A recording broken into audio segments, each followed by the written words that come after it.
Part number 2۔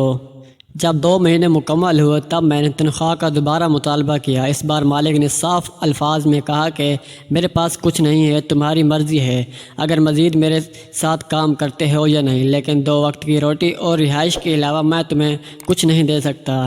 میں اس work shop کے مالک کا ارادہ سمجھ چکا تھا۔ وہ محض 2 وقت کی روٹی کی خاطر مجھ سے کام لینا چاہتا تھا، جبکہ میں شروع میں اس بات سے آگاہ نہیں تھا، لہٰذا میں نے وہاں سے جانے کا ہی ارادہ کر لیا۔ بس جاتے وقت میں نے اس سے کچھ پیسے مانگے تاکہ مجھے بس کا کرایہ تو مل جائے، اور یہی کہا کہ میں اپنے گھر جانا چاہتا ہوں۔ اس نے مجھے بس کا کرایہ دیا۔ میں مسافر بس میں انتظار کرنے لگا۔ دراصل میں گھر نہیں بلکہ شہر سے دوسرے شہر کی طرف جا رہا تھا۔ یہ شہر مجھے راس نہ آیا۔ میری طبیعت بھی کافی خراب رہی، شاید اس شہر کا پانی خراب تھا۔ میں ایک مسافر بس میں سوار ہوا۔ میرے ساتھ ایک آدمی تھا جس کی عمر 50 برس تھی۔ وہ مجھ سے باتیں کرنے لگا۔ اسے میں حقیقت تو نہ بتا سکا، لیکن یہ ضرور کہا کہ ماں باپ غریب ہیں جن کی وجہ سے میں مزدوری کے لیے جا رہا ہوں۔ وہ تمام تفصیلات جان کر مجھ سے کہنے لگا، بیٹا شہر میں جا کر دھکے کھانے سے بہتر ہے تم میرے ساتھ میرے گاؤں آؤ۔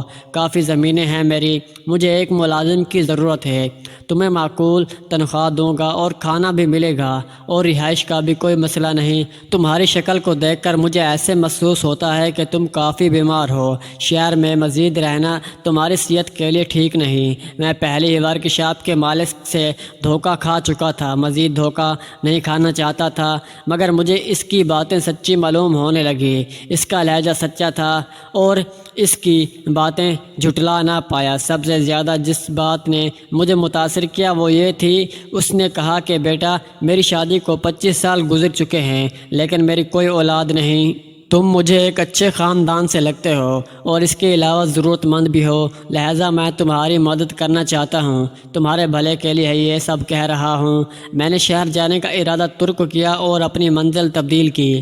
میں اس شخص کے ساتھ گاؤں جا رہا تھا۔ تقریباً 2 گھنٹے کے سفر کے بعد گاڑی اس گاؤں میں پہنچی۔ ہم دونوں گاڑی سے اترے۔ یہ ایک ایسی سڑک تھی جس کے پاس ہی ایک جنگل تھا۔ وہ شخص جس کا نام دینو تھا، میں نے اس سے پوچھا کہ چچا دینو ہم لوگ جنگل کی طرف کیوں جا رہے ہیں؟ وہ کہنے لگا، بیٹا جنگل کے اس پار میرا گاؤں ہے، لہذا جنگل سے ہمیں گزرنا پڑے گا، لیکن تمہیں فکر مند ہونے کی بالکل ضرورت نہیں۔ یہ ایک بے ضرر جنگل ہے جس میں کسی قسم کے خطرناک جانور نہیں رہتے۔ ہم جنگل کے درمیان چلتے جا رہے تھے لیکن پھر بھی میرا دل زور زور سے دھڑک رہا تھا۔ مجھے اس بات کا خطرہ محسوس ہو رہا تھا کہ کچھ نہ کچھ مجھ سے غلط ہونے والا ہے۔ ایسا محسوس ہو رہا تھا کہ مجھ سے دھوکہ ہو رہا ہے۔ جنگل کے اس پار ایک دریا تھا اور کشتی وہاں کنارے پر کھڑی تھی۔ اس کشتی میں کچھ لوگ سوار تھے جو شکل سے خطرناک محسوس ہو رہے تھے۔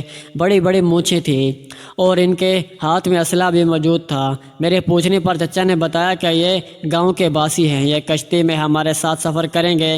چچا دینو اور میں اس کشتی میں سوار ہوئے۔ دریا میں کشتی رواں دواں تھی اور وہ لوگ بھی ایک دوسرے کو بڑے غور سے دیکھ رہے تھے۔ وہ اشاروں میں چچا دینو سے کچھ بھی پوچھ بھی رہے تھے اور چچا دینو باقاعدہ ان اشاروں کے جوابات دے رہے تھے، مگر یہ سب باتیں اشاروں میں ہو رہی تھی اور مجھے ان باتوں کی بالکل سمجھ نہیں آ رہی تھی۔ کشتی سے اتر کر چچا دینو مجھے اپنے گھر لے گئے، لیکن حیرت کی بات یہ تھی کہ وہ لوگ بھی ہمارے پیچھے پیچھے آ رہے تھے۔ رہائش پر پہنچنے پر مجھے پتہ چلا کہ میں ایک بہت بڑی مصیبت میں پھنس چکا ہوں، کیونکہ یہ ڈاکوؤں کا گروہ تھا جو مجھے اپنے ساتھ لے آیا تھا اپنے سردار کے پاس۔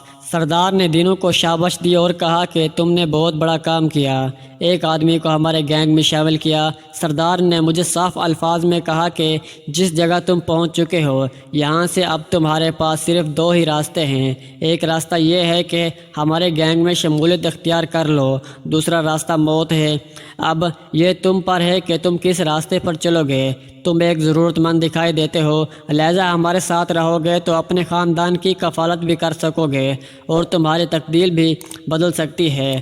میرے پاس کہنے کے لیے کچھ الفاظ نہیں تھے۔ میں جانتا تھا کہ میں ایک مصیبت میں پھنس چکا ہوں، ایک ایسی قید جہاں سے اتنی جلدی تو مجھے رہائی نہیں مل سکی تھی۔ لہٰذا میں نے یہی کہا کہ میرے دل سے آپ لوگوں کے گینگ میں شامل ہوتا ہوں۔ انہوں نے مجھے مبارکباد پیش کی اور اپنے گینگ میں شامل کر لیا۔ 1 سال کا عرصہ بیت چکا تھا، لیکن مجھے وہاں سے فرار ہونے کا موقع نہ ملا کیونکہ وہ لوگ مجھ پر نظر رکھے ہوئے تھے۔ 1 سال کے عرصے کے دوران کئی لوگ اپنی رہائش پر لے آئے تھے جن کو وہ اغوا کر کے لائے تھے اور ان کے خاندان سے تاوان وصول کرتے تھے۔ کئی ایسے مجبور لوگ تھے جن کو وہ پکڑ کر لے آئے تھے اور پھر بھاری قیمت وصول کر کے ان کو آزاد کیا تھا۔ کئی ایسے لوگ بھی وہ پکڑ کر لائے تھے جن کے گھر والے پیسے نہیں دے رہے تھے، پھر ان کو بے دردی سے مار کر وہ دریا میں پھینک دیتے تھے۔ 1 سال تک میں گھر واپس نہ آیا تو ابا جان یہی سمجھ رہے تھے کہ میرا بیٹا اب کبھی واپس نہیں آئے گا یا پھر اس نے خودکشی کر کے اپنی جان دے دی ہے۔ ماں بہت تڑپ رہی تھی لیکن اس کو میرے جینے کی امید تھی۔ ابا سے یہی کہتی تھی کہ ایک نہ ایک دن میرا بیٹا لوٹ کر ضرور آئے گا۔ اچانک ٹی وی پر خبر چلی کہ ساتھ والے جنگل میں ایک نوجوان کی جلی ہوئی لاش ملی ہے۔ یہ خبر سن کر ابا جائے وقوع پر پہنچے۔ لاش کی شناخت بالکل نہیں ہو رہی تھی۔ ابا نے انتظامیہ سے یہی کہا کہ یہ لاش میرے بیٹے کی ہے۔ میرا بیٹا 1 سال سے گمشدہ ہے، کسی کو نہ مل سکا ہو نہ ہو یہ ظفر ہی ہے۔ ابا اس لاش کو گھر لے آئے، پھر قبرستان میں دفنا دیا۔ ماں کی بھی امید جو اب تک زندہ تھی اب وہ بھی مر چکی تھی۔ کچھ دن بعد ایک ایسے شخص کو ڈاکو پکڑ کر لائے جو بہت بڑے ریسٹورنٹ کا مالک تھا۔ اس کا نام شیخ حبیب تھا۔ وہ کروڑ پتی شخص تھا۔ انہوں نے شیخ حبیب کے گھر والوں سے 50 کروڑ کی ڈیمانڈ کی جو کہ بہت زیادہ تھی۔ جب فون پر شیخ صاحب کی ملاقات اپنے گھر والوں سے کرائی گئی تب شیخ صاحب نے اپنے گھر والوں کو سختی سے منع کیا کہ میں اتنی رقم افورڈ نہیں کر سکتا، لہٰذا مجھے آزاد کرنے کے لیے تم لوگوں نے اتنی ساری رقم نہیں دینی۔ میں اپنی ساری جائیداد حتیٰ کہ گھر میں فروخت کر دوں تب بھی اتنے پیسے میرے پاس نہیں بنتے۔ میں شیخ صاحب کی رکھوالی پر مامور تھا جبکہ باقی لوگ دریا کے کنارے ٹہل رہے تھے۔ وہ مجھ پر اعتماد کرتے تھے۔ کبھی نہ سوچا کہ ظفر ہمیں دھوکہ دے سکتا ہے اور فرار ہو جائے گا، لیکن میں تو موقع کی تلاش میں تھا۔ آج وہ موقع مجھے مل رہا تھا۔ میں شیخ صاحب کو وہاں سے آزاد کرا کے جنگل کی مخالف سمت میں بھاگنا شروع ہوا اور مجھے پتہ چلا کہ شیخ صاحب کو لے کر ان کے گھر آ گیا۔ وہ مجھے تلاش کرتے رہے لیکن میں اب فرار ہو چکا تھا۔ شیخ صاحب اکثر مجھ سے کہا کرتے تھے کہ بیٹا تو نے مجھے خرید لیا، میں تمہارا احسان زندگی بھر نہیں چکا پاؤں گا۔ شیخ صاحب کی اکلوتی بیٹی تھی جس سے میری شادی ہوئی۔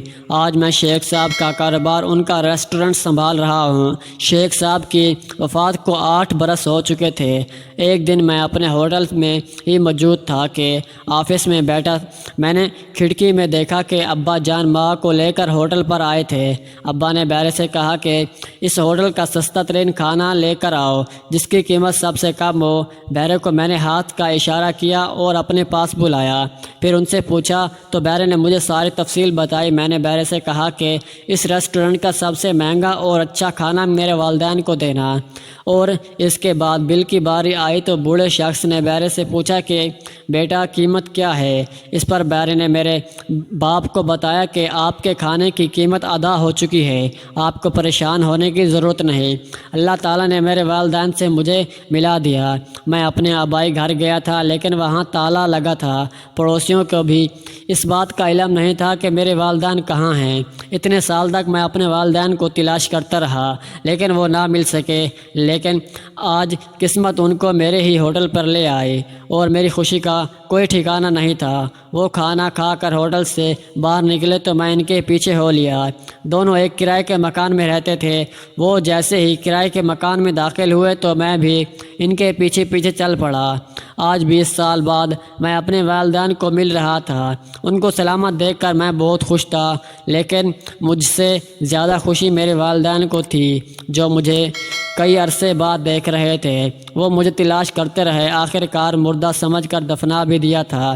میرا باپ بار بار مجھ سے معافی مانگ رہا تھا لیکن میں اپنے والدین کو ہاتھوں کو چوم رہا تھا ان سے یہی کہہ رہا تھا کہ بابا مجھے شرمندہ مت کرو، غلطی مجھ سے ہوئی تھی کہ میں آپ لوگوں کو چھوڑ کر چلا گیا۔ آج میرے والدین ہمارے گھر میں ہمارے ساتھ رہتے ہیں۔ بس ایک پچھتاوا مجھے آج تک ہے کہ 20 سال میں اپنے والدین سے دور رہا، ان کی خدمت نہ کر سکا، جبکہ ابا کو اس بات کا پچھتاوا ہے کہ میں نے اپنے بیٹے کو سمجھنے کی کوشش کیوں نہ کی۔ وہ اپنی ماں کی بیماری کی وجہ سے پریشان تھا اور فیل ہوا تھا۔ میں اپنے بیٹے کو کیوں نہ جان پایا۔ رشتوں میں مضبوطی تب ہی ممکن ہے جب انسان ایک دوسرے کو سمجھنے کی کوشش کرے۔ تو پیارے دوستو، آپ کو آج کی کہانی کیسی لگی؟ امید ہے کہ ویڈیو اچھی لگی ہوگی۔ اگر ویڈیو پسند آئی ہو تو ہمارے چینل کو سبسکرائب کریں۔ ملتے ہیں اگلی ویڈیو میں، تب تک کے لیے اللہ حافظ۔